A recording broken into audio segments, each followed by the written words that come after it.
Hoy vamos a meternos de lleno en cómo una auténtica obsesión literaria en España acabó creando un fantasma, una imagen de la mujer marroquí que, aunque es pura ficción, de alguna manera nos sigue persiguiendo hoy en día. Y vamos a empezar con esta pregunta de Hélène Sixos, que la verdad es que va directa al corazón de lo que queremos contar. Plantea una cuestión clave. ¿Quién consigue entrar en la historia y a quién se le convierte en un no cuerpo, en una especie de fantasma que se queda fuera? Vale, para entender de dónde sale este fantasma, primero tenemos que viajar un poco en el tiempo al contexto que lo vio nacer, una enorme y casi olvidada fiebre literaria que hubo en España. Más de 200. Ojo a la cifra. Ese es el número de libros que la literatura española le ha dedicado a Marruecos desde mediados del siglo XIX. Un dato que ya de por sí nos da una idea de la escala de esta fascinación cultural. Y esto no era cosa de unos pocos intelectuales. Para nada. Hablamos de una corriente cultural de primer orden en el siglo XX. El público español literalmente devoraba estas historias. Quería explorar lo exótico y, de paso, definirse a sí mismo por contraste con ese otro. Pero claro, como en toda buena historia, dentro de este género tan popular se esconde un misterio. Y no uno, sino dos, una doble invisibilidad. La de las autoras que fueron olvidadas y la de las mujeres que protagonizaban sus historias. Y mirad, aquí se ve perfectamente de qué hablamos. Por un lado el canon, los nombres masculinos que a todo el mundo le suenan, por el otro, las olvidadas, un montón de obras escritas por mujeres que fueron ignoradas sistemáticamente. Solo una, Carmen de Burgos, logró hacerse un pequeño hueco, y a duras penas. Y la pregunta es, ¿por qué desaparecieron? ¿Eran malos sus libros? Pues no, no iban por ahí los tiros. Se encontraron con un muro, con barreras sistémicas. La institución literaria simplemente las omitió de los catálogos. Sus libros se descatalogaron y la crítica, pues las ignoró. A todos los obstáculos que tenían sus compañeros hombres, ellas tenían que sumarles uno más, el simple hecho de ser mujeres. Entonces, para luchar contra este olvido, lo que hace este análisis es, precisamente, rescatar 62 de esas obras. El objetivo es muy concreto: entender cómo ellas, desde su propia invisibilidad, construyeron la imagen de esa otra mujer. Es como unir los dos fantasmas, la escritora olvidada y su personaje. Llegados a este punto, es normal que surja una pregunta. A ver, ¿cómo vamos a encontrar la verdad en obras que son, pues eso, ficción? ¿No es un poco contradictorio? Claro, esta es la gran duda, ¿no? Si una novela busca entretener, contar una historia, ¿cómo va a ser una fuente fiable para entender la realidad social o histórica de una época? Pues bien, la respuesta nos la da ni más ni menos que Mario Vargas Llosa.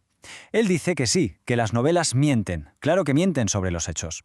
Pero es que al hacerlo revelan una verdad mucho más profunda y a veces más interesante. La verdad sobre las ideas, las ideologías y las percepciones de la gente que las escribió. O sea, que quede claro, el objetivo aquí no es hacer un retrato robot de cómo eran las mujeres marroquíes de la época. No, es algo distinto. Estos textos son un espejo que nos enseña cómo la cultura española las veía, cómo las imaginaba. Son un testimonio brutal de la ideología de ese momento. Vale, entonces, vamos al grano. ¿Qué es lo que crearon exactamente estas obras de ficción?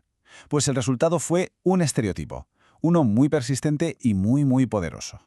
Y es que, a ver, ¿qué es un estereotipo? Porque no es sobre una etiqueta que se pone y ya está. Como lo definió Walter Lippmann, es una especie de atajo mental, sí, pero es también un mecanismo de defensa. Creamos estereotipos sobre los grupos que de alguna manera sentimos que desafían nuestra posición o nuestra forma de ver el mundo. Lo que hizo la literatura fue crear una única imagen, una foto fija. La mujer marroquí era una víctima silenciosa, sumisa, siempre atrapada por su cultura. Esta ficción, claro, ignoraba por completo la realidad, que era mucho más rica y compleja. Había mujeres diversas, emancipadas, con estudios, modernas. Y ojo, porque este proceso no tiene nada de inocente. Tiene un nombre, de hecho: violencia epistémica. Suena fuerte, y lo es. Consiste básicamente en imponer una única narrativa como si fuera la verdad absoluta. Y al hacerlo, anulas y borras todas las demás realidades. Entonces, la gran pregunta es: ¿cómo se pelea contra un fantasma? ¿Cómo se lucha contra algo que ha durado tantísimo tiempo? Bueno, pues el primer paso es ponerlo encima de la mesa de operaciones, por así decirlo. La estrategia es bastante directa. Para poder acabar con una idea tan metida en el imaginario colectivo, lo primero es desmontarla pieza a pieza. Entender cómo funciona, cuál es su lógica, el análisis crítico, la disección, se convierte en el arma para destruir ese estereotipo. Pero cuidado, porque como ya nos advirtió Virginia Woolf, la tarea no es nada fácil.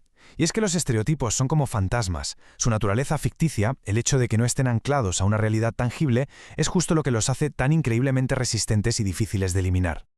Y con esto llegamos a lo más importante de todo, al porqué de este análisis. Porque esto no es solo historia. El fantasma del que hemos estado hablando no se quedó en el siglo XX, ni mucho menos. Sigue muy presente hoy, influyendo en cómo se percibe a las mujeres de contextos árabe-islámicos. Así que, para terminar, queda una pregunta en el aire, una reflexión.